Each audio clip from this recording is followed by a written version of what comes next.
नमस्कार दोस्तों, मैं हूं उपासना सिंह।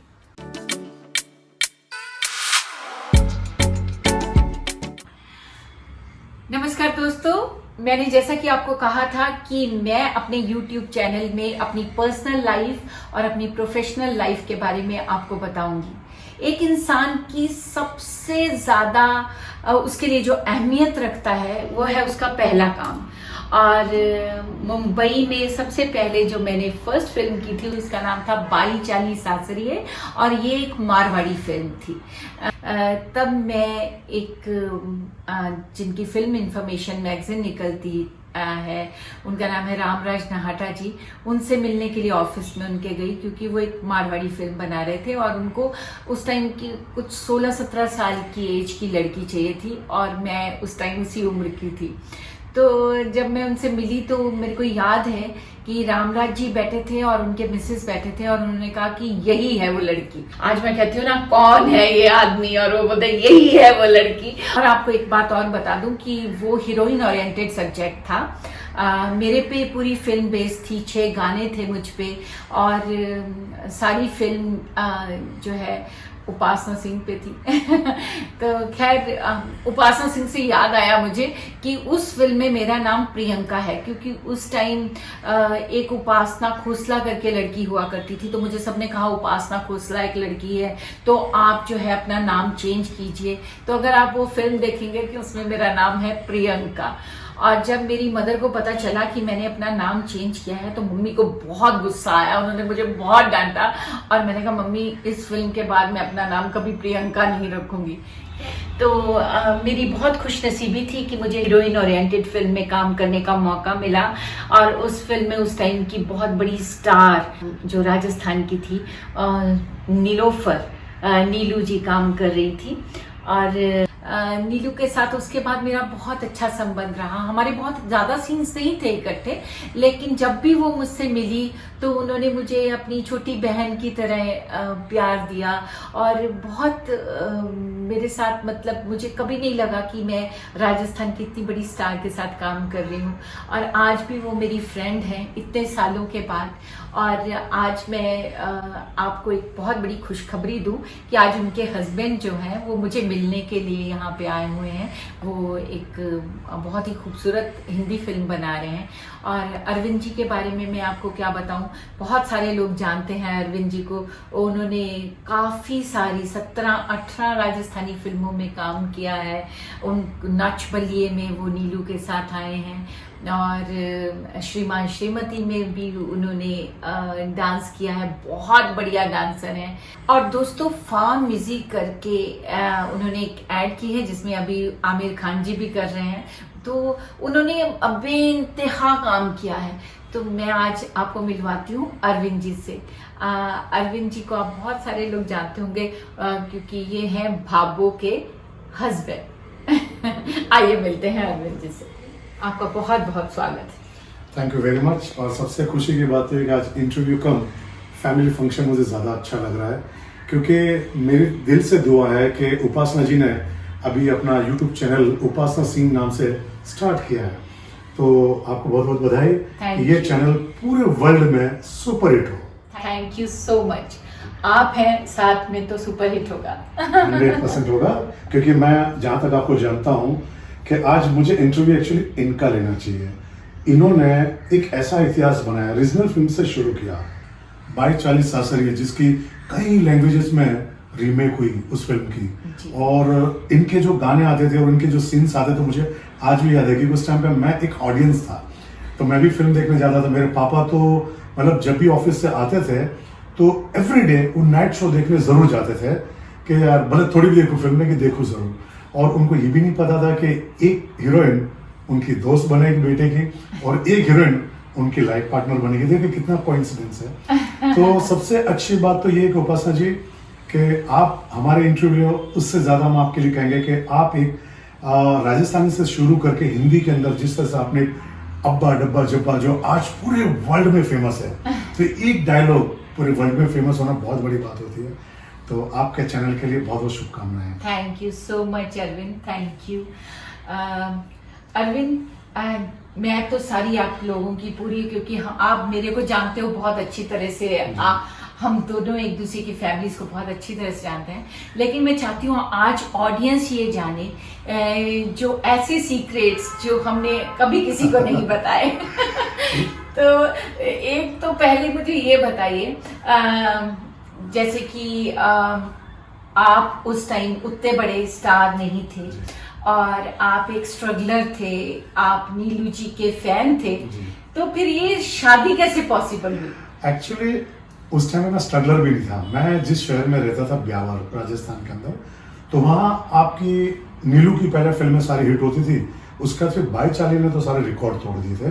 तो उसमें क्या होगा, जब नीलू जी वहाँ उस सिनेमा के अंदर आई तो मैं 10th में था, तो मैं भी वहाँ भीड़ लगी हुई थी। नीलू जी ब्लैक ड्रेस के अंदर, सिनेमा के जो ऑनर उनका बंगलो बाजू में था, तो विंडो से हाय हेलो सबको ऑडियंस को करे और भीड़ पूरी जम गए। तो मैं खड़ा रहा और भीड़ के पीछे खड़ा दिख नहीं रहे थे, तो मैंने वहाँ पे एक भीड़ के पीछे एक साइकिल भी खड़ी हुई थी, काफी साइकिल है, तो मैं साइकिल पे चढ़ गया। मैंने यार देखो देख, तो वहां से मैं भी कर रहा हूँ, उनको थोड़ी पता है कि कौन अरविंद क्या है। कुछ समय के बाद ऐसा हुआ कि मैं उनके साथ एक सीरियल हमारी शुरू हुई थी, तो मैं उस सीरियल को करने गया था जिसमें नीलू जी हीरोइन, उसमें 2 बड़े स्टार और थे उस टाइम के। फिर मैं भी उनके साथ काम कर रहा था, तो मैं तो उनके लिए, हाँ नीलू जी। क्या नाम था सीरियल का? सीरियल का नाम था क्राइम।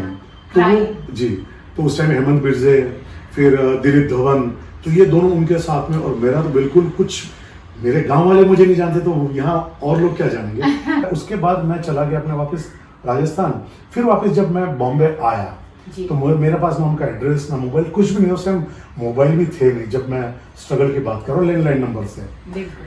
अचानक मैं एक सीरियल कर रहा था, शपथ सीरियल, तो वो काफी उस टाइम पे चल रही थी, शपथ काफी फेमस थी। तो उसका मतलब काम करते करते मैं बाहर आया, तो मुझे किसी ने कहा कि यार एक काम करो अरविंद, मैं तुम्हें वहां से पिकअप करूंगा, तुम वहाँ ससुराल रेस्टोरेंट है वहां खड़े रहो। टेलीफोन पे बात हो गई, मोबाइल थे नहीं, तो मैं, ससुराल रेस्टोरेंट हमारा जो है वो लोखंडवाला में ही है जहाँ मैं रहती हूँ, और वहीं नीलू जी रहा करते जी।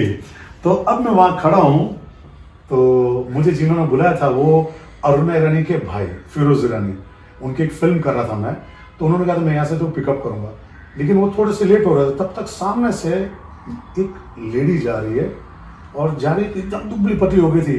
तो वहां से उन्होंने मुझे देखा, मैं तो बड़े आराम से खड़ा था, तो उन्होंने मुझे यूं कहा, मैं डर गया। मैंने कहा मैं तो ना इशारा किया ना कुछ कही, मुझे ऐसा इशारा क्यों करे, और मैं डर गया लिटरली। और नीलू बहुत दुबली हो चुकी थी उस टाइम पे।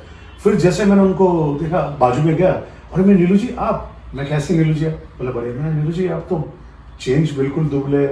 उन्होंने कहा कि मेरे फादर एक्सपायर हो गए। मैंने कहा अब उसके बाद वो 8 दिन के बाद उनका कोई था, वो फंक्शन होगा उनके घर में, रिचुअल होते हैं, तो जी मैं भी उसमें वहां गया। तो ये बड़ा मोमेंट ऐसा था कि उस टाइम पे नीलू जी अपने फादर के लिए बहुत ही ज्यादा, मतलब समझे, सभी बेटी अपने बाप को प्यार करती है, लेकिन नीलू के पापा जब भी इसकी फिल्म लगती थी तो नीलू के लिए वो यहाँ से अंधेरे से लेके हाजी अली तक कई जगह जाती थी, वो पैदल जाते थे, मन्नत मांगते थे। तो वो एक्सपायर उनको झटका था, उन्होंने फिल्म लाइन छोड़ दी थी। फिर मैं जैसे उनके घर में गया, तो मैं हॉल में बैठा हूँ, और 1 घंटा हो गया, 1.5 घंटा हो गया, तो अंदर नीलू के फ्रेंड्स सारे बैठे हुए, और सारा चल रहा था कि नीलू उठो, नीलू उठो। तो मैंने कहा 1.5 घंटे से चल क्या रहा है? मैं भी अंदर चला गया। जैसे अंदर गया तो नीलू बेहोश थी। तो मैंने पूछा क्या हुआ? तो बोले नीलू जी ने नींद की गोली खा ली। अरे मैंने कहा क्यों? तो बोले नहीं, इनके फादर एक्सपायर हुए, तो ये उनके बगैर कुछ सोच ही नहीं पा रही है, इन्होंने लाइन छोड़ दिया, ये छोड़ दिया। तब 1 साल हुआ ही था। तो मैंने कहा, मैं सबको बोला, मैंने कहा उठा सोने दो। बोले नहीं शाम का शो भी। तो मैंने शो है, इतनी बड़ी परेशानी, तो सारे नहीं वो शो में, तो सबका इंटेंस ये था कि शाम को शो करेंगे तो पेमेंट भी आएगा, लेकिन वो इंटेंस नहीं था कि एक लड़की ने अपने पापा के मिसिंग के अंदर उसने लाइन छोड़ दी, सब कुछ छोड़ दिया। तो जब आप अपने पापा से इतना प्यार करते, मरने के बजाय एक काम कर दो, मुझे छोड़ के कोई और चले गए तो बेटर है कि मैं आपका भाई या दोस्त तो बन नहीं सकता हूँ, बेटर है कि मैं आपसे शादी करता हूँ, और मैं अब जो करियर बनाना है तो मैं सोचता हूँ कि चलो एक कैरेक्टर, तो मैं चलो आपको लेके गाँव चला जाता हूँ, और वहाँ हमारी जो जिंदगी हो जिएंगे। तो वहां बोलती क्या करो, तब तो सारे लोग बड़े रहे, अरे क्या बकवास करा, ये करा। मैंने बकवास किया यार, ये फीलिंग्स की बात है। मैं अभी करियर बनाने आया हूँ, शुरू हुआ है, और मैं चाहता हूं कि या तो ये जिंदगी, इतना बड़ा जिनके साथ मैं काम कर चुका हूं, वो इतनी ग्रेट लेडी है, वहां कुछ वैसा बोला कि अभी सोचने दो, सबने मेरे को इसे हड़का दिया एकदम, बोलते ना राजस्थान स्टाइल, अरे क्या पागल से बातें कर रहे हैं। मैं बोल के निकल गया। फिर दूसरे तीसरे दिन नीलू का फोन कि आपने ऐसा क्यों बोला। मैंने कहा देखो नीलू जी, हम आपकी रिस्पेक्ट करते हैं, पर ये प्रॉब्लम आई तो आप सोचो कि मरने से कोई एंड नहीं होता। मेरे जिसके लिए आपको मैंने कहा था वो मुझे छोड़ के चली गई। फिर नीलू ने कहा मिलते हैं, घर आ जाओ। हम घर गए, बैठे बातचीत करते करते फिर मैंने वही बात कही। तो नीलू ने उसके भाई को ही कहा कि ऐसा ही आदमी होना चाहिए था, जो आज तक मेरी जिंदगी में कुछ ऐसा नहीं हो पर ये सोचता है। तो वहाँ हमारी बात शुरू हुई। वहाँ बहुत सारे कॉम्प्लिकेशन है, क्योंकि मैं अपनी मौसी के पास रहता था बॉम्बे में, तो वो सारे फिल्मी फंडे हुए। हमारी बहन इतना परफ्यूम 2000 रुपये का यूज़ करती है, हमारी बहन ऐसा रहती है। तो नीलू ने कहा कि मेरा हस्बैंड मुझे स्टेशन से भी 100 रुपये का भी ला के दे देगा, मैं कर लूँगी, क्योंकि ये तो इस हाल में पूछने वाला इंसान है। इसने जिससे प्यार किया वो उसको छोड़ के चली गई, उसको घर जीना, तो ये इससे ज़्यादा ऑनेस्टी क्या रखेगा। अब जो जीवन में रानी बनूं या नौकरानी बनूं, अरे वाह, तो ये उसके जो मेरे पे जो मेरा भरोसा था उसका मेरे पे, उसने मुझे, फिर मैंने, हमारी शादी हुई, सगाई हुई, शादी हुई, अच्छे से हुई। मेरे किस्से तो छोड़िए, आगे बताता रहूँ, लेकिन मुझे आपका किस्सा कुछ ऐसा याद आ रहा है। नीलू मुझे बताती रहती थी, जैसे कि बाई चाले जो सासरी फिल्म थी सुपर डुपर हिट, मतलब हिंदी के सामने भी उसे रिकॉर्ड तोड़े थे। शायद पहले तो वो आप छोड़ने वाले थे, ऐसा सुना था मैंने, क्या था? ऐसा हुआ कि जब मैं फिल्म के लिए गई वो रामराज जी से, जैसे मैंने कहा कि मैं रामराज जी को मिली जो फिल्म प्रोड्यूस कर रहे थे, तो उन्होंने देखते ही मुझे कहा कि यही है वो लड़की जो हम ढूंढ रहे थे। वो काफी टाइम से लड़कियों को देख रहे थे और उनको उस टाइम 16-17 साल की लड़की चाहिए थी, तो मैं वही एज ग्रुप की थी। आपको पहले बता दूं कि मैं उस टाइम कर रही थी MA इन ड्रामेटिक आर्ट्स, ड्रामे की MA। तो मेरे कुछ सीनियर स्टूडेंट्स यहाँ पे थे जो काफी टाइम से स्ट्रगल कर रहे थे और उनको कोई काम नहीं मिल रहा था, तो वो मुझे लेकर गए वहाँ। अब मेरी सिलेक्शन हो गई। वो लोग, उनको लगा कि ये कैसे हो गया कि ये तो अभी आई है और हम इतने टाइम से स्ट्रगल कर रहे हैं। हाँ, तो उन्होंने मुझे बोला कि जब उन्होंने बोल दिया कि उपासना सिंह को हम फिल्म में ले रहे हैं, तो जब मैं घर आ रही थी चैम्बूर मासी के पास, मैं बहुत खुश थी कि मेरे को हीरोइन ओरिएंटेड सब्जेक्ट मिला। तो इन्होंने मुझे बोला कि देखो उपासना, तुम हिंदी फिल्मों के लिए बनी हो, तुम्हें पंजाबी फिल्म नहीं करनी, सॉरी मारवाड़ी फिल्म नहीं करनी चाहिए। तो मैंने बोला कि, बोलते तुम तो हिंदी की स्टार बनने वाली हो। तो मैंने बोला तो अब क्या करूं, मैंने तो उनको यस बोल दिया और मैं बहुत इनोसेंट थी, मुझे कुछ नहीं पता था कि क्या मुझे करना चाहिए। तो मुझे उस टाइम तो बिल्कुल इस बारे में मैं समझ भी नहीं सकती थी कि कोई क्या कह रहा है, उसके पीछे इंटेंशन क्या है। तो मैंने बोला कि अब क्या करूं मैंने तो यस बोल दी, मैं तो हिंदी की स्टार बनने वाली हूँ, अब मैं क्या करूं। तो वो बोलते हैं ऐसा करो पैसे ज्यादा मांग लो। तो मेरे को इन्होंने बोला कि ऐसा करो तुम 25 मांगो। तो इनको लगा जब 25 मांगूंगी तो बोलेंगे कि 25 तो निकालो, नई लड़की 25,000 मांग रही। तो जब रामदास जी का मुझे फोन आया, तब लैंडलाइन हुआ करता था, तो मोबाइल्स तो होते नहीं थे तब। तो उन्होंने मुझे बोला, तो मैंने बोला कि देखिए मैं फिल्म तो करूंगी लेकिन मुझे 25,000 चाहिए। वो शॉक्ड उनको शॉक लग गया। वो बोलते देखिए उपासना जी, जो हमारी जो सुपरस्टार है उसको हम 15 देते हैं, आपको हम हीरोइन ओरिएंटेड सब्जेक्ट दे रहे हैं, सारे गाने आप पे, फिल्म पूरी आपके ऊपर, आप तो बहुत लकी हैं, आपको तो एक पैसा भी ना मिले तो भी आपको करनी चाहिए। तो मुझे ये लगा कि नहीं मैं तो हिंदी फिल्मों की स्टार बनने वाली हूँ, मुझे तो छोड़नी है। मैंने बोला नहीं कुछ भी हो जाए, मुझे तो 25,000 चाहिए जो मुझे सिखाया था। अब जो मोहन सिंह राठौर जो उस फिल्म के डायरेक्टर थे, वो और रामराज जी, उनको मैं इतनी पसंद आ गई शायद कि वो चैम्बूर आए मुझे बताने के लिए सब्जेक्ट। उन्होंने पूरा सब्जेक्ट सुनाया, मेरा इतना दिल हो कि हाँ मैं तो करूंगी, मतलब मेरी इतनी उसके साथ इतना बढ़िया सब्जेक्ट। हाँ, लेकिन मेरे को फिर लगे कि नहीं मैं तो हिंदी फिल्मों की स्टार हूँ। तो मैंने उनको बोला देखिए मैं फिल्म तो करूंगी लेकिन मैं 25 लूंगी, और वो मान गए 25, क्योंकि उनको मैं शायद उस रोल के लिए इतनी सुटेबल थी, और मेरे लिए भी 25,000 बहुत बड़ा है, 25 लाख है वो। हाँ, तो वो मेरे लिए वो ये किस्सा हुआ था। लेकिन मैंने ये किस्सा तो आपका चलो समझ में आया, लेकिन एक दूसरा जो फिल्म के अंदर जो मैंने सुनने में आया था, मुझे नीलू बताती है, उन्होंने मुझे कुछ ऐसी बात बताई थी कि एक चाटा और कांटा, ही क्या था ये चाटा और कांटा? ये भी बहुत कमाल का किस्सा। तो हमारा एक सीन है उसमें, गाना है जब मेरी जो सास है मुझे घर से निकाल देती है और मैं जगह जगह घरों में काम करती हूँ और मेरी बुरी हालत है, मेरे कपड़े फट चुके हैं, मेरे पास जूते नहीं है पहनने के लिए, मैं चल रही हूँ। तो वो वाला गाना शूट हो रहा था और उन्होंने मुझे बोला कि चलिए रिहर्सल कीजिए। अब उसके बाद जैसे ही वो गाना शूट हुआ, जब उसका टेक हुआ तो उसमें मेरे को, जब मैं चलूं तो कितने कांटे मेरे पैर में धंस गए। तो मेरे को लगा यहाँ तो कुछ भी नहीं था। और मेरे को ये बात अरविंद इतने साल पता नहीं चली। अभी कुछ 5-7 साल पहले मोहन सिंह राठौर ने मुझे बताया कि उपासना मैं तुमसे माफी मांगना चाहता हूँ। मैंने बोला किस बात के लिए? तो उन्होंने बोला कि जब तुम्हारी रिहर्सल हो रही थी तो हमने कांटे हटा दिए थे और जब तुम चली रियल में शॉट में तो हमने कांटे बिछा दिए ताकि तुम्हारा वो एक्सप्रेशन आए। एक्सप्रेशन, क्या बात है। ओ माय गॉड, मुझे इतना उस टाइम गुस्सा आया। मैंने कहा मैं एक्ट्रेस हूं, मैं एक्सप्रेशन वैसे ही दे देती हूँ और मेरा वो कांटों के निशान आज तक मेरे पैर के अंदर हैं।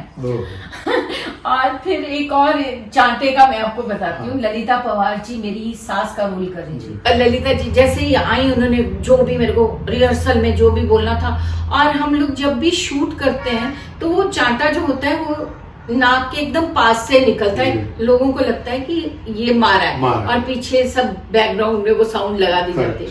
तो रिहर्सल करेक्टली हुई और जब रियल में शॉट हुआ तो उन्होंने मुझे इतनी जोर से मेरे गाल पे चांटा मारा कि मैं गिर गई। मतलब पीछे बेड था, मैं उसके ऊपर बहुत जबरदस्त गिरी क्योंकि मैं तैयार ही नहीं थी। नहीं था ना कि रियल में हो सकता है। हाँ, मैं तैयार ही नहीं, मैंने सोचा ही नहीं कि कोई वो मुझे रियल में चांटा मारेंगी। और मेरा पूरा सर्वर सब भन्ना गया और ऐसे मैं गिरी और मैंने उनकी तरफ देखा ऐसे। मेरा, अब वो इतनी सीनियर एक्ट्रेस है, मैं बोल तो कुछ नहीं सकती, वो तो मेरी मम्मी के टाइम की, वो उस टाइम के एक्ट्रेस। तो मेरे को, मैं उनको देखती रही कि मेरे को इतना रोना आ रहा है, मेरी आंखों में से आंसू दर दर दर दर, और वो शूट करे जा रहे हैं। अरे मतलब जो कैमरा चालू है मुझे नहीं पता ये सब, और मैं उनको देख रही हूँ और ऐसे आंसू गिर रहे। वो रियल शॉट्स वो मेरे थे। और वो भी मुझे मोहन जी ने बोला कि वो भी मैंने ही बोला था। क्या बात। सो देखिए एक्टर्स के साथ क्या क्या किस्से होते हैं और हमने भी बहुत कुछ सहा है। और वो जो है चांटा, वो वाला चांटा और वो वाला कांटा तो मैं भूल ही नहीं सकती क्योंकि निशान है मेरे पैर में। तो इस तरह के बहुत सारे इंसिडेंट्स होते हैं और वो पहली फिल्म को आप कभी भी भूल नहीं पाते। आपने मेरे किस्से तो पूछ लिया, अभी आप ये बताइए, बहुत ही पर्सनल सवाल मैं अरविंद आपसे पूछ रही हूँ। एक टाइम आया था लाइफ में आपकी और नीलू की भी, इतनी बड़ी स्टार रहने के बावजूद एक वक्त ऐसा आया कि आपको मतलब 2 वक्त की रोटी के लिए भी सोचना पड़ता था कि कैसे, मतलब एक ऐसा पीरियड, उसके बारे में मैं चाहती हूँ आप दर्शकों को। एक्चुअली क्या था कि नीलू एक स्वाभिमानी, एक ऐसी औरत जिसने जिंदगी में लोखंड वाला फ्लैट सिर्फ मेरे लिए शादी करके उसने मेरे साथ बोरीवली में शिफ्ट किया। सब लोग बोले अरे बोरीवली चलेगी, जबकि बोरीवली भी एक आर्ट है।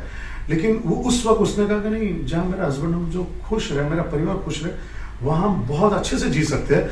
वहीं से हम लोगों ने हमारा करियर जो शुरू किया। पर मेरे लिए सबसे बड़ा था कि जिस फंक्शन में मैं जाता था वो लोग नीलू को ऐसे थे, अब शादी हुई, अब देखो स्ट्रगलर से पता नहीं क्या होगा। मैंने नीलू को कहने देखो नीलू, अब सच ये तुम स्टार और मैं स्ट्रगलर। अब हमारे बीच में जो कंपटीशन है वो ऑडियंस वर्सेस हस्बैंड वाइफ का है। तो हस्बैंड वाइफ का मतलब होता है कि हम एक दूसरे को ऐसा संभालें जिससे कि एक हम आइडियल भी बन सके और एक हम ये रखें कि नहीं मैं यही हूँ, ये है, ये ध्यान रखते हूँ हम दोनों एक कैसे बराबर में आए। नहीं आ सकते क्योंकि नीलू अपने आप में एक राजस्थान की लीजेंड, मैं 100 जन्म भी लूंगा तो भी नहीं बन पाऊंगा। पर फिर भी एक दिल में था, तो मैंने नीलू को मैंने कहा मैं डांस सीखना चाहता हूँ, तुम्हारे साथ जो एक हादसा आता है, किसी ने कहा कि नीलू जी मैं आऊंगा तो मेरा पेमेंट इतना होगा, तो नीलू बोला कि मैं तुम्हारा पेमेंट गेप नहीं मारती हूँ। लेकिन उस बात पे मैंने कहा नीलू मैं सीखता हूँ। तो खुशी की बात यह कि दर्शकों देखो आज जिनके साथ बैठा हूँ उन्हीं का पहला गाना बन्ना रे बागा में झूला खा लिया, सुपर डुपर हिट, जिस गाने ने इनको फिल्मों के अंदर, लेकिन रियल लाइफ में मैं नीलू के साथ वो गाना करके स्टेज पे मैंने एंट्री, नीलू ने कहा बन्नारे से शुरू करो। वो बन्नारे गाना मैं सारे गाना भूल चुका हूं, आज भी बन्नारे मुझे आधी रात को नींद में बोलो। तो जैसे आपने चाटा और काटा है, वो मेरे लिए कॉम्पिटिशन सॉन्ग था। और वो पहली बार जब हम लोग गाना करने जा रहे थे तो वहां पे नीलू अरविंद नाइट हो गया था। तो वो नीलू थी जिसने अरविंद कुमार बनाया। देखा दोस्तों आपने, ऐसे लगता है दूर से सब चमक दमक और ऐसा लगता है बहुत इजी है एक्टर्स की जिंदगी, लेकिन अब आप समझ गए होंगे कि जिसे आप भावो हमेशा हंसते खेलते नीलू को देखते हो, वो अरविंद जिसने मैंने तो इनको हमेशा जोक सुनाते हुए मज़ा करते हुए और बहुत खुश देखा है। मैं इनके घर भी गई हूँ, बहुत अच्छा डांस करते हैं, सब मज़ा करते हैं, लेकिन पीछे की लाइफ और इनकी रियल लाइफ, जो इमोशंस और जो फीलिंग्स जो एक्टर्स खुद सहते हैं, जो उनकी असली ज़िंदगी होती है, वो यही है। जैसा एक आम आदमी की ज़िंदगी में बहुत सी प्रॉब्लम्स आती हैं, तो उसी तरह से हर एक्टर की लाइफ में भी आती हैं। और आपने देखा कि इतनी स्ट्रगल और इतनी मुश्किलों के बाद ही इंसान इस मकाम पे पहुंचता है। और thank you so much Arvind audience को ये बताने के लिए। और मुझे लगता है कि लोग इससे बहुत शिक्षा लेंगे, उनको बहुत मोटिवेशन मिलेगी लाइफ में कि अगर ये लोग ऐसा कर सकते हैं तो हमें भी हिम्मत रखनी चाहिए। और बिल्कुल आप मुसीबतों में बिल्कुल घबराइए मत, क्योंकि अगर बोलते हैं ना अंधेरा हुआ है तो फिर रोशनी भी आएगी, रात है तो सुबह भी आएगी। बहुत बहुत शुक्रिया, थैंक यू वेरी मच।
क्योंकि मेरे दिल से दुआ है कि उपासना जी ने अभी अपना YouTube चैनल उपासना सिंह नाम से स्टार्ट किया है, तो आपको बहुत बहुत बधाई। ये चैनल पूरे वर्ल्ड में सुपर हिट हो।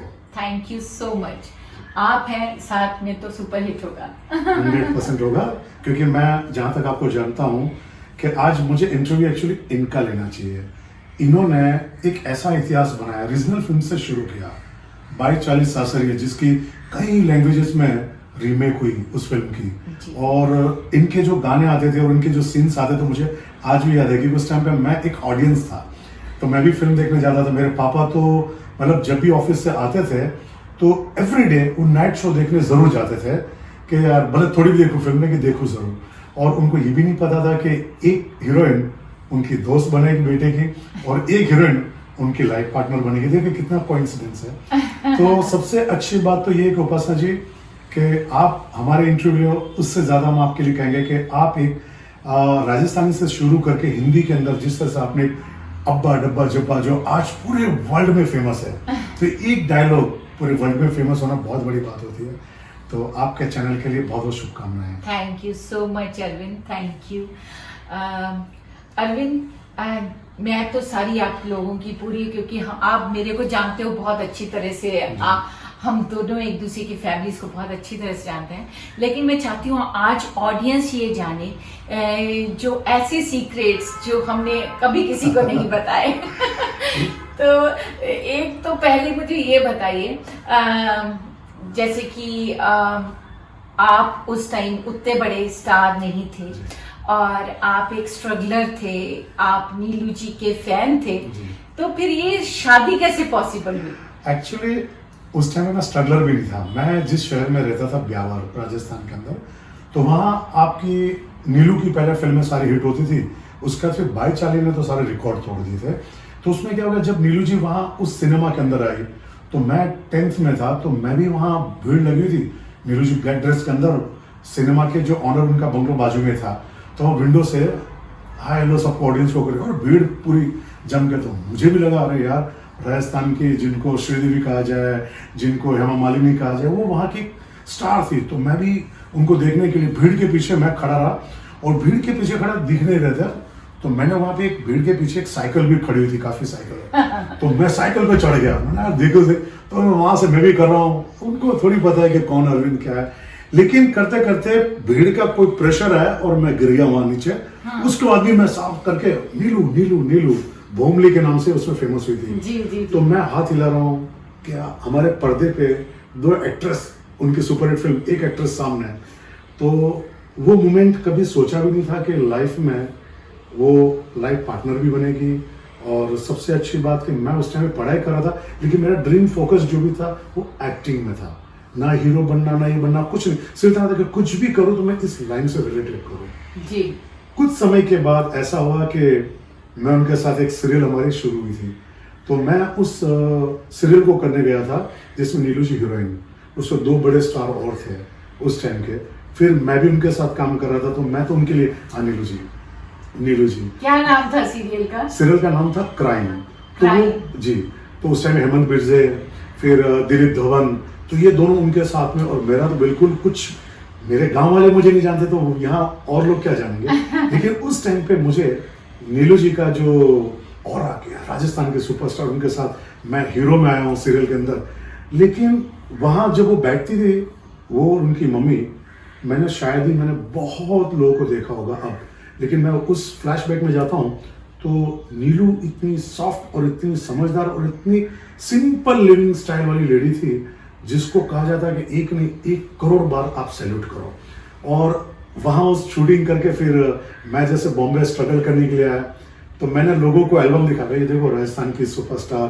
तब तक ये टीवी ज्वाइन नहीं किया था। मैंने नीलू के साथ मैंने सीरियल तो वो करते तो आपके कोई सीन्स हुए थे नीलू के हाँ, साथ? नहीं, हम दोनों ही थे, हीरोइन थे हम लोग। अच्छा, आप हीरोइन मैं हीरो था उसमें। और मतलब मेरे लिए तो जब वो डायलॉग बोले जा रहा, मेरी इतनी घबराहट होती थी कि भाई राजस्थान के, तो वो मुझे बोलती थी बैठो सर, इसको ऐसे बोलो, इसको ऐसे, ये टोन रखो और आप घबराओ। और पहले दिन मेरा हाथ पकड़ के ऐसे मतलब किस करना था हाथ में। अब मैं हाथ पकड़ू तो ये मेरा शुरू हो गया, क्योंकि स्टार। फिर उन्होंने मुझे कैमरा ऑफ करके बोला कि अरविंद, आप अभी एक्टर हो और मैं एक एक्ट्रेस हूँ जी। अभी आप भूल जाइए कि मैं राजस्थान के स्टार हूँ। तो मैंने हिम्मत करके, फर्स्ट डे तो मेरा एकदम नर्वस था, फिर 7-8 दिन काम किया, लेकिन बहुत ही मुझे पॉलिश किया उन्होंने कि आपको थ्रो ऐसा करना चाहिए, बोलना ये चाहिए। तो वो सीखा। उसके बाद मैं चला गया अपने वापस राजस्थान। फिर वापस जब मैं बॉम्बे आया तो मेरे पास ना उनका एड्रेस, ना मोबाइल, कुछ भी नहीं। उस टाइम मोबाइल भी थे नहीं, जब मैं स्ट्रगल की बात कर रहा हूँ, लैंडलाइन नंबर से। अचानक मैं एक सीरियल कर रहा था, शपथ सीरियल, तो वो काफी उस टाइम पे चल रही थी, शपथ काफी फेमस थी। तो उसका मतलब काम करते करते मैं बाहर आया, तो मुझे किसी ने कहा कि यार एक काम करो अरविंद, मैं तुम्हें वहां से पिकअप करूंगा, तुम वहाँ ससुराल रेस्टोरेंट है वहां खड़े रहो। टेलीफोन पे बात होगी, मोबाइल थे नहीं। तो मैं, ससुराल रेस्टोरेंट हमारा जो है वो लोखंड वाला में ही है जहाँ मैं रहती हूँ, और वहीं नीलू जी रहा करती जी। तो अब मैं वहां खड़ा हूँ, तो मुझे जिन्होंने बुलाया था वो अरुणा ईरानी के भाई फिरोज ईरानी, उनकी एक फिल्म कर रहा था मैं। तो उन्होंने कहा था मैं यहाँ से तो पिकअप करूंगा, लेकिन वो थोड़े से लेट हो रहा था। तब तक सामने से एक लेडी जा रही है, और जा रही थी एकदम दुबली पतली हो गई थी। तो वहां से उन्होंने मुझे देखा, मैं तो बड़े आराम से खड़ा था। तो उन्होंने मुझे यूं कहा, मैं डर गया। मैंने कहा, मैंने तो ना इशारा किया ना कुछ कही, कि मुझे ऐसा इशारा क्यों करे, और मैं डर गया लिटरली। और नीलू बहुत दुबली हो चुकी थी उस टाइम पे।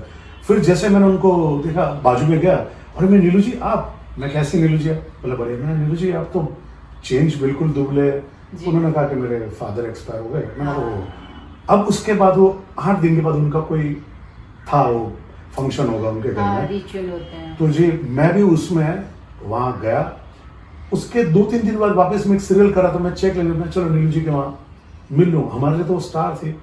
पर जब मैं वहाँ गया तो ये बड़ा मोमेंट ऐसा था कि उस टाइम पे नीलू जी अपने फादर के लिए बहुत ही ज्यादा, मतलब समझे सभी बेटी अपने बाप को प्यार करती है, लेकिन नीलू के पापा जब भी इसकी फिल्म लगती थी तो नीलू के लिए वो यहाँ से अंधेरे से लेके हाजी अली तक कई जगह जाते थे, वो पैदल जाते थे, मन्नत मांगते थे।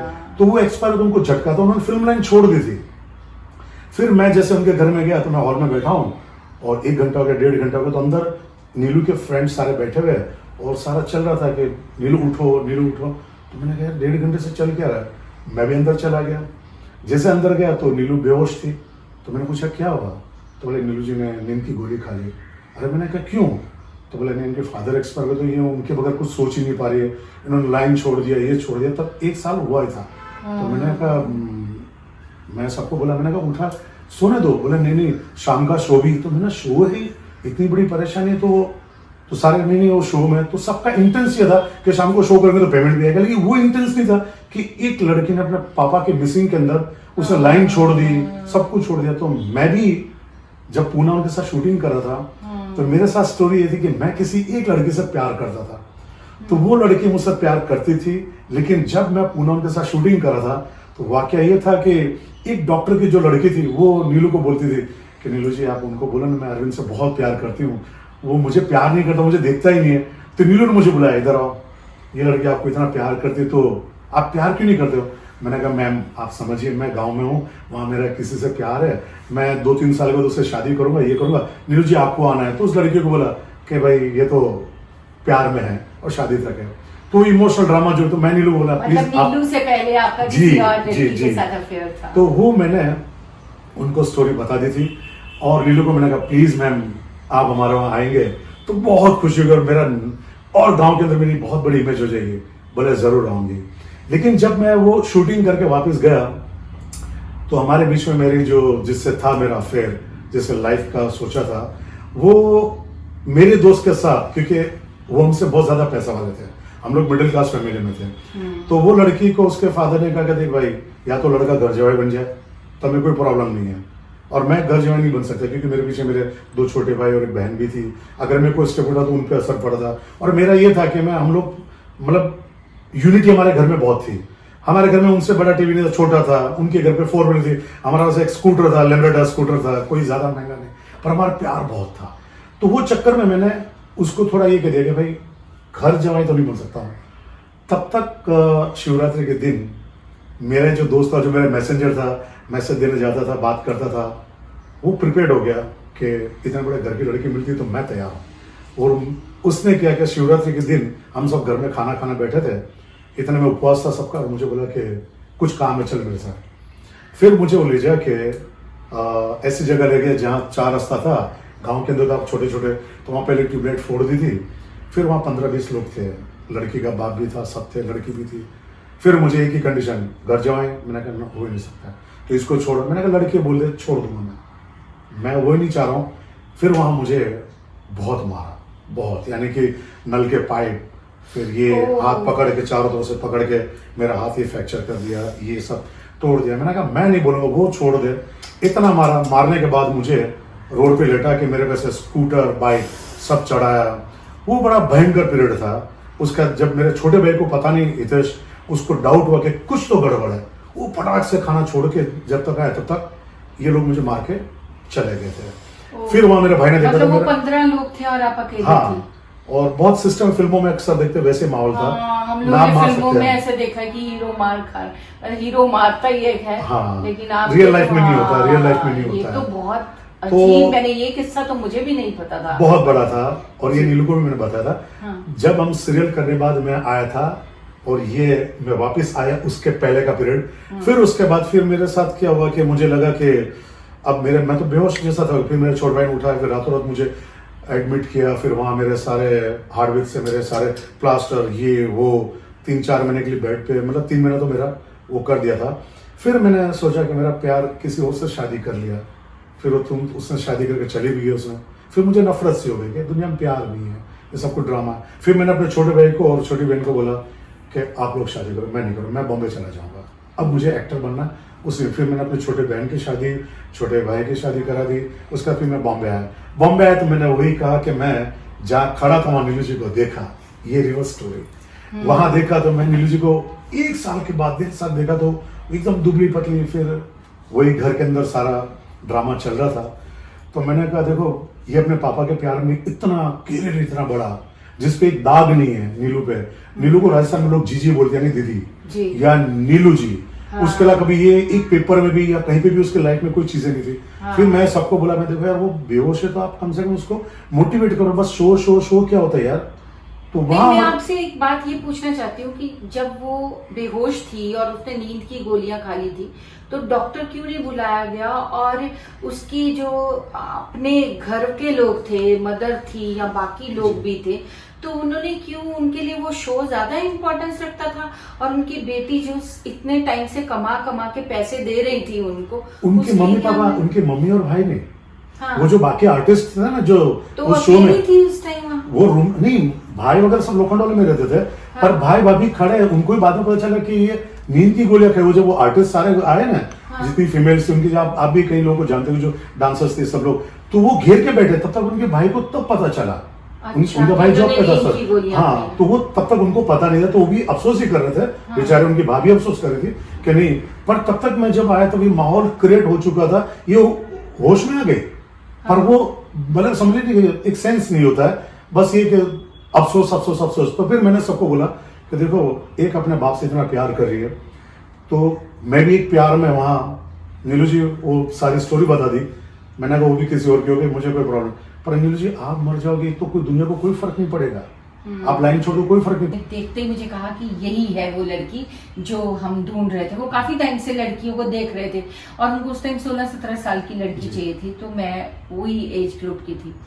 अच्छा, अब जो मुझे लेकर गए थे, जो मेरे मैं आपको पहले बता दूं कि मैं उस टाइम कर रही थी MA इन ड्रामेटिक आर्ट्स, ड्रामे की MA। तो मेरे कुछ सीनियर स्टूडेंट्स यहाँ पे थे जो काफी टाइम से स्ट्रगल कर रहे थे और उनको कोई काम नहीं मिल रहा था, तो वो मुझे लेकर गए वहाँ।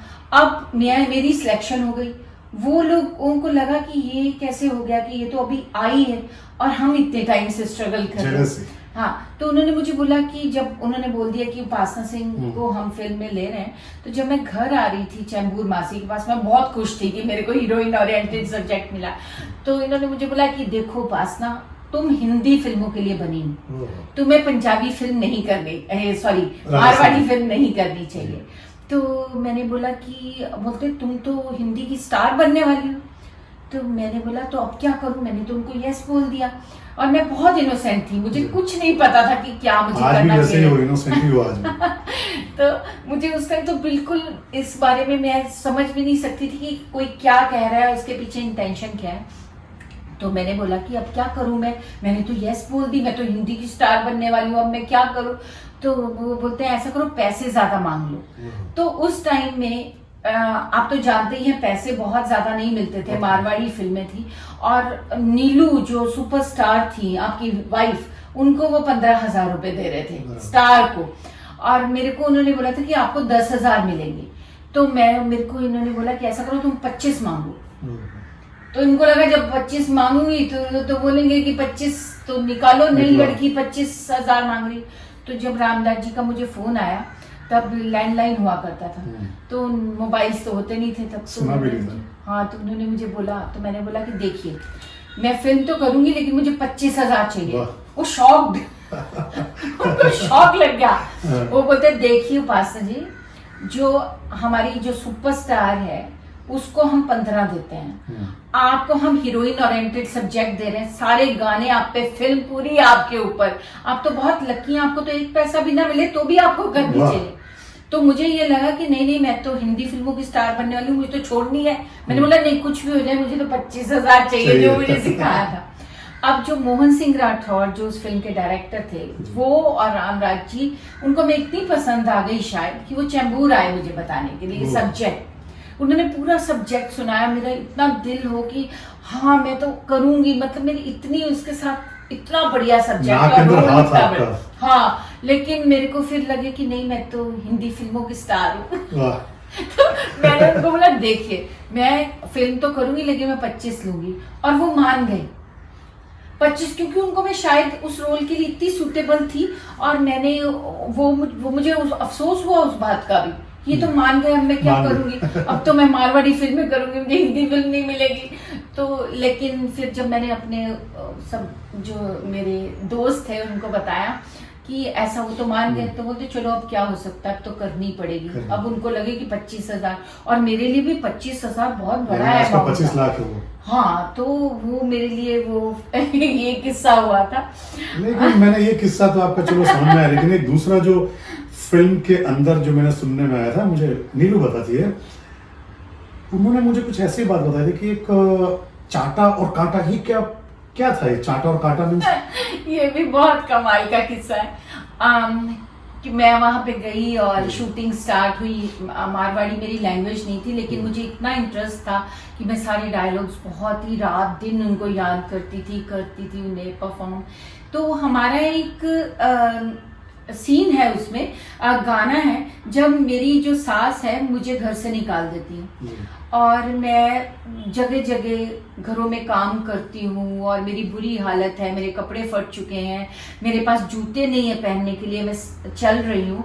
तो वो वाला गाना शूट हो रहा था और उन्होंने मुझे बोला कि चलिए रिहर्सल कीजिए। आपको तो पता है पहले रिहर्सल होती है कि आप इस मार्क से उस मार्क तक जाएंगी और सब। तो मैं वो चली, उस पे गाना पीछे चल रहा था, डांस डायरेक्टर ने बताया।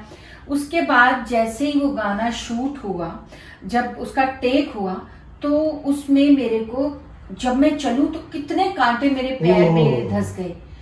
तो मेरे को लगा यहाँ तो कुछ भी नहीं था। और मेरे को ये बात अरविंद इतने साल पता नहीं चली, अभी कुछ 5-7 साल पहले मोहन सिंह राठौर ने मुझे बताया कि उपासना मैं तुमसे माफी मांगना चाहता हूँ। मैंने बोला किस बात के लिए? तो उन्होंने बोला कि जब तुम्हारी रिहर्सल हो रही थी तो हमने कांटे हटा दिए थे और जब तुम चली रियल में शॉट में तो हमने कांटे बिछा दिए ताकि तुम्हारा वो एक्सप्रेशन आए। क्या बात है। ओ माय गॉड, मुझे इतना उस टाइम गुस्सा आया। मैंने कहा मैं एक्ट्रेस हूँ, मैं एक्सप्रेशन वैसे ही दे देती हूँ। और मेरा वो कांटों के निशान आज तक मेरे पैर के अंदर है। और फिर एक और चांटे का मैं आपको बताती हूँ। ललिता पवार जी मेरी सास का रोल कर रही थी। तो रिहर्सल में मैंने मतलब मैं खड़ी हूँ और वो आके मुझे कि तुमने मेरा घर बर्बाद कर दिया और तुम्हारा बच्चा नहीं हो रहा है, निकल जाओ मेरे घर से, और चांटा वाटा मारती हैं मुझे। तो चांटे की रिहर्सल जैसे हम लोग फिल्मों में करते हैं। चांटा मारा उनको या नहीं, वो मुझे चांटा मारने वाली। कांटे के बाद अभी चांटे का किस्सा है। तो वो ललिता जी जैसे ही आई, उन्होंने जो भी मेरे को रिहर्सल में जो भी बोलना था, और हम लोग जब भी शूट करते हैं तो वो चांटा जो होता है वो नाक के एकदम पास से निकलता है, लोगों को लगता है कि ये मारा है और पीछे सब बैकग्राउंड में वो साउंड लगा दी जाती है। तो रिहर्सल करेक्टली हुई और जब रियल में शॉट हुआ तो उन्होंने मुझे इतनी जोर से मेरे गाल पे चांटा मारा कि मैं गिर गई। मतलब पीछे बेड था, मैं उसके ऊपर बहुत जबरदस्त गिरी क्योंकि मैं तैयार ही नहीं था ना कि ये रियल में हो सकता है। हाँ, मैं तैयार ही नहीं, मैंने सोचा ही नहीं कि कोई वो मुझे रियल में चांटा मारेंगी। और मेरा पूरा सर्वर सब भन्ना गया और ऐसे मैं गिरी और मैंने उनकी तरफ देखा ऐसे। मेरे अब वो इतनी सीनियर एक्ट्रेस है, मैं बोल तो कुछ नहीं सकती, वो तो मेरी मम्मी के टाइम की, वो उस टाइम के एक्ट्रेस।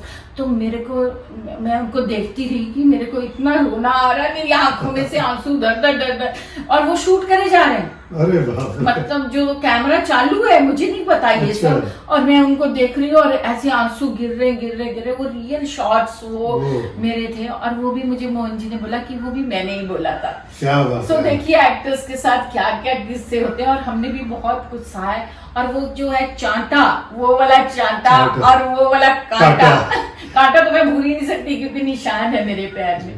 तो इस तरह के बहुत सारे इंसिडेंट्स होते हैं और वो पहली फिल्म को आप कभी भी भूल नहीं पाते। एक्चुअली क्या होता है कि आपने जो चांटा और काटा का ना, शायद कई बार लोगों को ऊपर, कहते हैं ना कि ऊपर और बढ़ने के लिए ईश्वर किसी न किसी रूप में कोई ना कोई प्रसाद देता है। तो प्रसाद हो ये सकता है वो चाटा, काटे का था। और चाटा, मतलब वो आपको फील आज भी याद है कि वो फिल्म में आदमी इंसान बहुत करते हैं, लेकिन वो फिल्म इसलिए याद है कि वो काटा भी आपके साथ जुड़ा रहा और चाटा भी जुड़ा रहा। क्यों, और वो फिल्म मतलब इतनी बड़ी हिट हुई, मतलब मेरे को आज तक राजस्थान में उतनी बड़ी हिट फिल्म आपको पता है कोई शायद भी आपको नहीं एक बात हुई है। पता भी नहीं होगी कि आप उस टाइम प्रमोशंस में आज जैसे सब लोग जा रहे वैसे नहीं जाते थे, पर हमें पता है कि हम लोग वहां जाते थे तो कैसा होता था, जिस सिनेमा में जहाँ राजस्थान में फिल्में लगती थी वहां सिनेमा के बाहर एक टेंट लगाया जाता था स्पेशल, हाँ। तंबू जिसको बोलते हैं, तंबू लगा, फिर वहां पे उस टाइम पे पानी के जो बैरल होते थे, गांव में आज भी लोग करते हैं ये प्यूरिफाई, ये कुछ ही नहीं होता था, हाँ, ना आरो फारो तो सुनना भी नहीं होगा, तो पानी के ड्रम होते थे, उसके ऊपर क्या था कि गर्मी बहुत होती थी ना, तो टेंट इसलिए लगे ताकि ये फिल्म छूट रही उसके पहले तो नेक्स्ट शो की टिकटें बुक हो चुकी है। हाँ। ट्रैक्टर, ट्रॉली, साइकिल, ये दुनिया भर का हमने भी देखा हुआ है। हाँ। वो लेके बाहर, तो वो सिनेमा वाले सोचते थे कि यार नहीं यार ये इतना बड़ा टेंट इसलिए लगाओ ताकि धूप में बेचारा बैठे नहीं, धूप में कब तक दीवार पर खड़े हो, बच्चे होते थे, तो हमने वो पीरियड भी आपका देखा हुआ है। बिल्कुल, उस टाइम ना तो वैन्स हुआ करती थी, हम लोग मेरे को याद है पंखे नहीं थे, वैन तो बहुत दूर की बात है। मैं ना जो कपड़े की जो पेटियां होती थी जिसमें कपड़े शूटिंग के रखते हैं, वो 2 पेटियां जोड़ के उसके ऊपर टॉवल बिछा के सो जाया करती थी।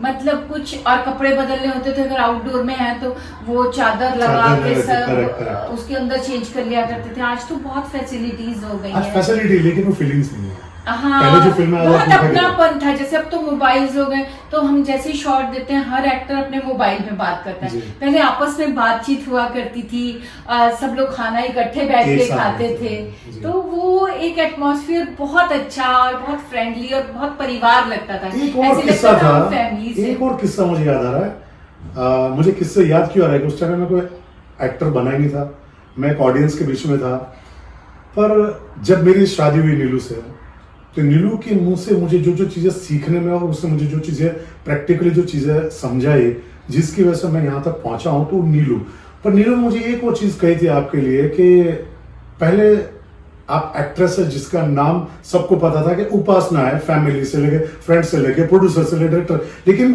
फिल्म के अंदर आपका नाम प्रियंका रखा था। वो क्या था? हाँ, वो भी एक किस्सा है। जब मैं बॉम्बे आई तो सब लोगों ने बोला कि देखिए यहाँ पे उपासना खोसला नाम की एक लड़की, वो काफी टाइम से काम कर रही थी, उन्होंने काफी फिल्में की, उन्होंने बाबुल और काफी सारी फिल्म्स की थी। अरविंद, ये अच्छा कि आपने मुझे ये सवाल पूछा, मैं अपनी ऑडियंस को बताना चाहती हूँ, क्योंकि हर जगह ये लिखा हुआ है कि उपासना सिंह की पहली फिल्म जो है वो बाबुल है। तो मैं आपको हाथ जोड़ के बोल दूं कि वो उपासना खोसला एक अलग लड़की थी जिनकी ये फिल्म थी, और उसका क्रेडिट प्लीज मुझे मत दीजिए, मेरी पहली फिल्म 22-40 साल से ये है। सेम नीलू का भी आपका देखो, ये दर्शक को आप देखा जरूर कि कई बार इंसिडेंट्स हमने सुने होते और कई इंसिडेंट्स बनाए जाते हैं, पर जैसे इनका नाम का हुआ, चाटे का हुआ, कांटे का हुआ, उसका सबसे बड़ी बात एक और थी, सेम नीलू का भी प्रॉब्लम था। एक मराठी एक्ट्रेस थी या पुरानी कोई एक्ट्रेस थी, उसका नाम था नीलोफर। अच्छा, हाँ, तो वो स्टेज पे उस टाइम पे काम करती थी, उस टाइम पे उनकी फिल्में भी कुछ आती रहती थी, तो वो कभी अच्छा वो नीलोफर, तो ये नीलोफर कंफ्यूजन बहुत होता था उस टाइम पे। वो ऑलरेडी एस्टेब्लिश थी।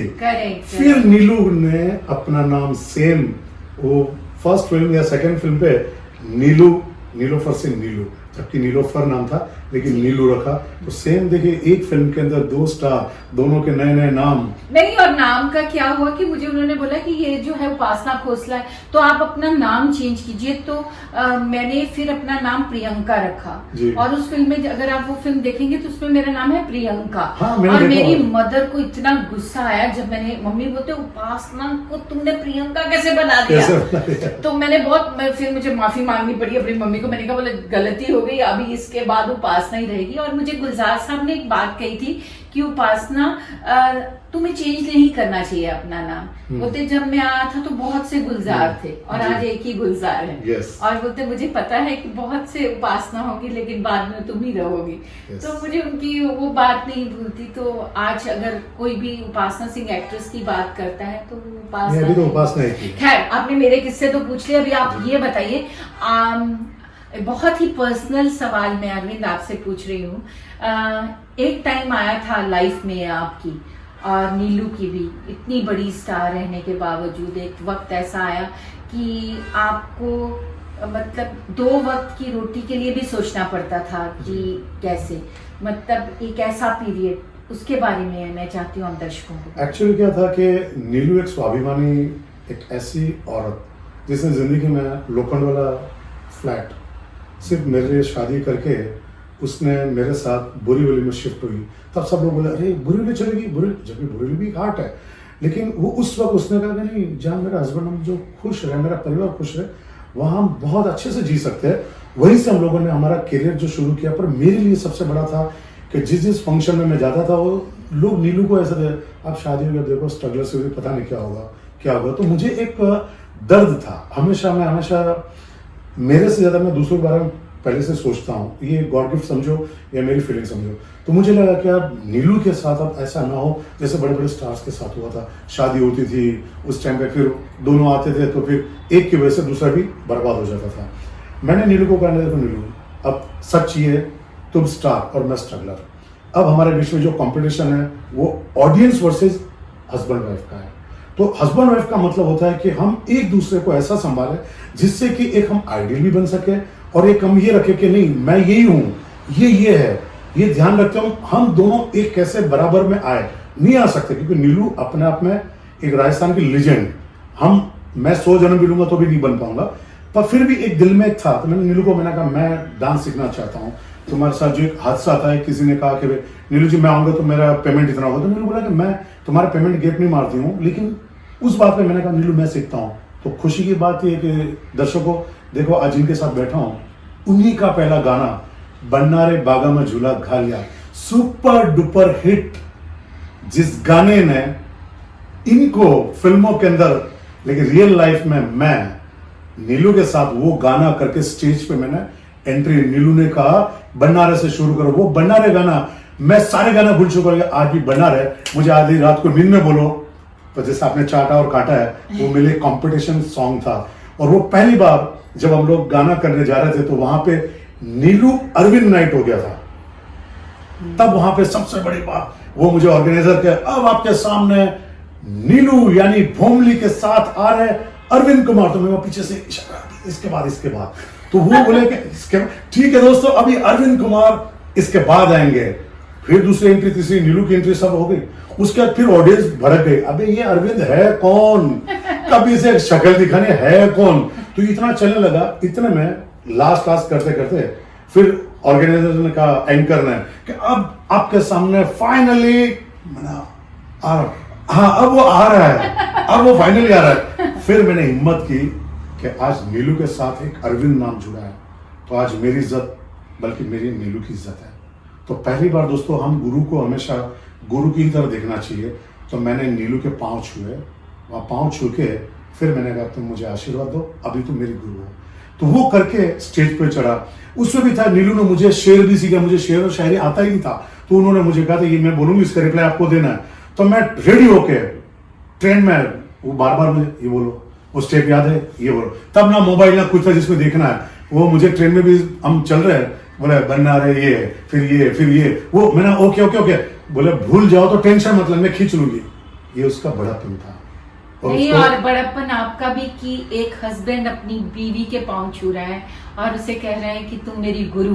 yes, आज बहुत भी है। बड़ी बात है। अदरवाइज यहाँ तो मतलब हमारे इंडियन कल्चर में तो कभी मैंने ऐसा देखा नहीं, क्योंकि हमेशा हस्बैंड ऐसे समझते हैं कि वो वाइफ से नहीं, मैं आज भी मैं कई बार जाता हूँ, लेकिन आप अपनी बीवी के पैर छू रहे हैं। आज भी मैं जाता हूँ, अभी भी कई बार मैं कोई काम से जाता हूँ तो मेरी बेटी के पाँव छूता हूँ, छोटी तरफ से छूता हूँ, तो उसका छूता तो नीलू का भी छू के जाता हूँ। मुझे वो चीज़ करनी है। हम अपनी माँ को कहते हैं कि हमारी बहन को कहते हैं हमारा बैकबोन है या हमारी इंस्पिरेशन है या मैं आगे बढ़ाती।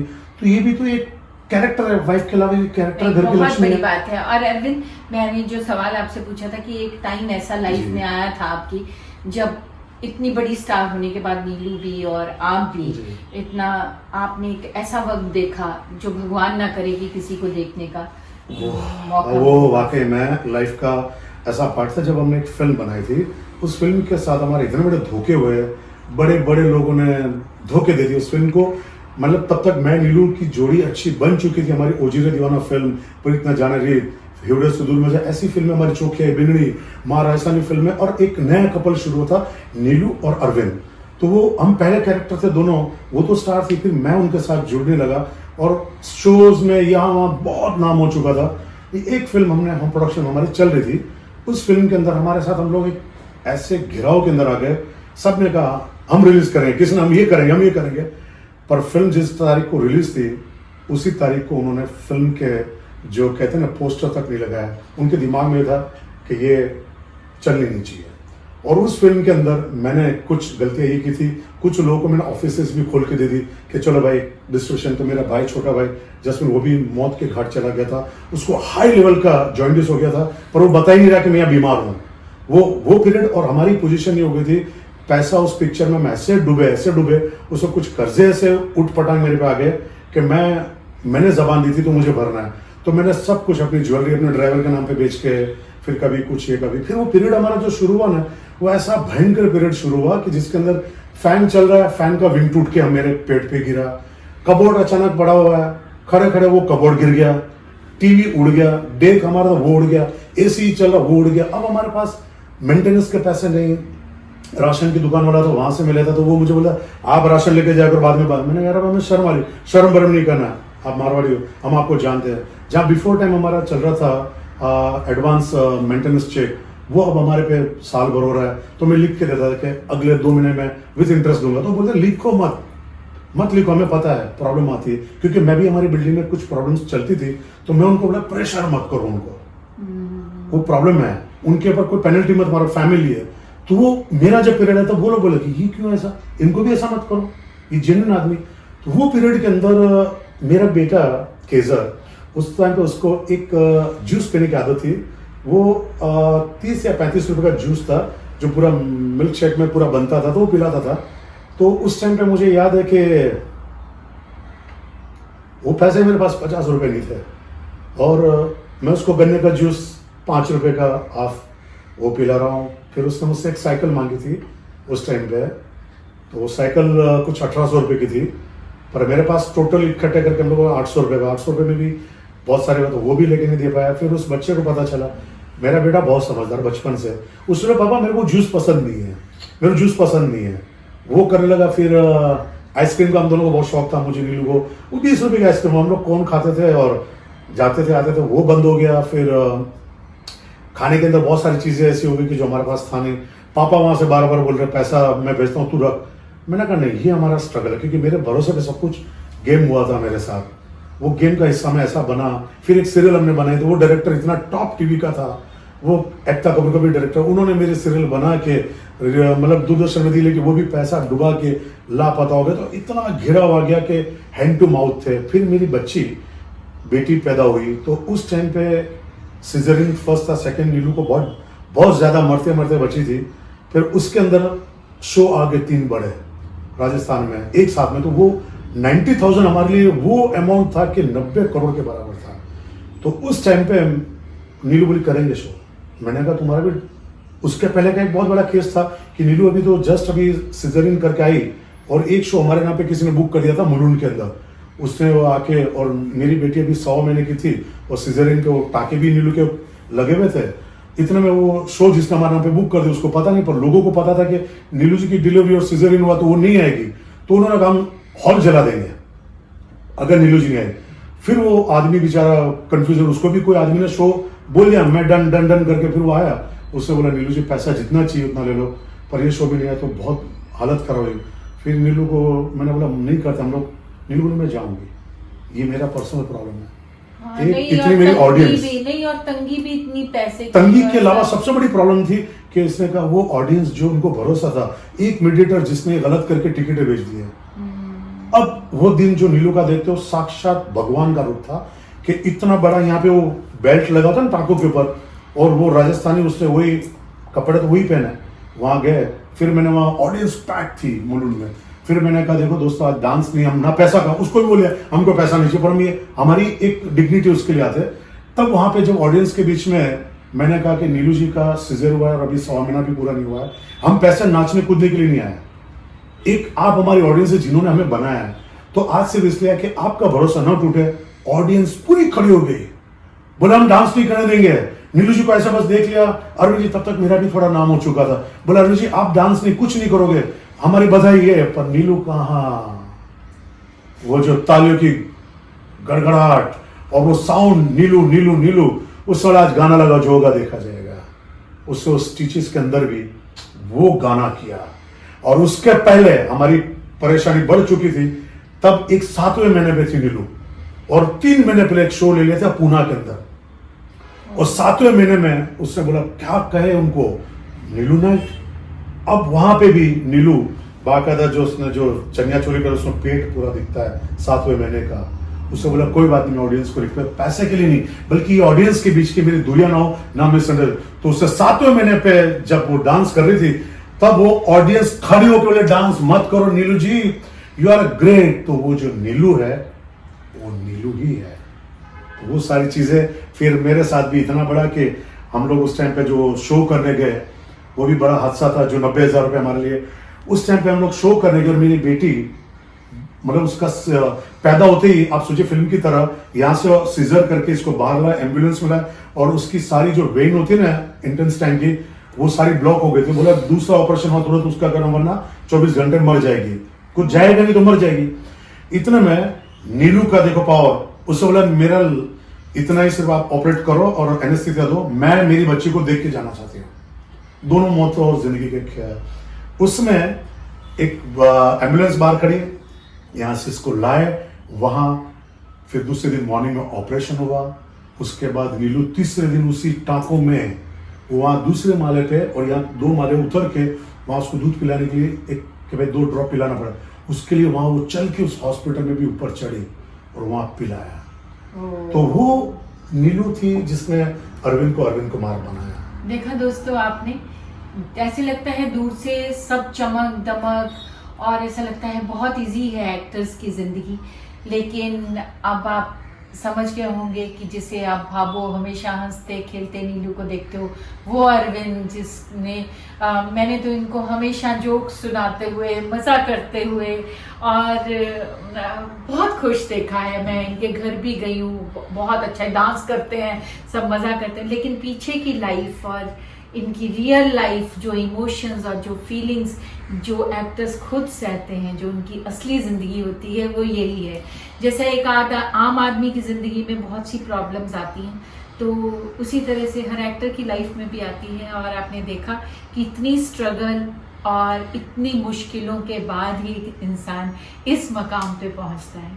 और thank you so much Arvind audience को ये बताने के लिए। और मुझे लगता है कि लोग इससे बहुत शिक्षा लेंगे, उनको बहुत मोटिवेशन मिलेगी लाइफ में कि अगर ये लोग ऐसा कर सकते हैं तो हमें भी हिम्मत रखनी चाहिए। और बिल्कुल आप मुसीबतों में बिल्कुल घबराइए मत, क्योंकि अगर बोलते हैं ना अंधेरा हुआ है तो फिर रोशनी भी आएगी, रात है तो सुबह भी आएगी। बहुत बहुत शुक्रिया, थैंक यू वेरी मच।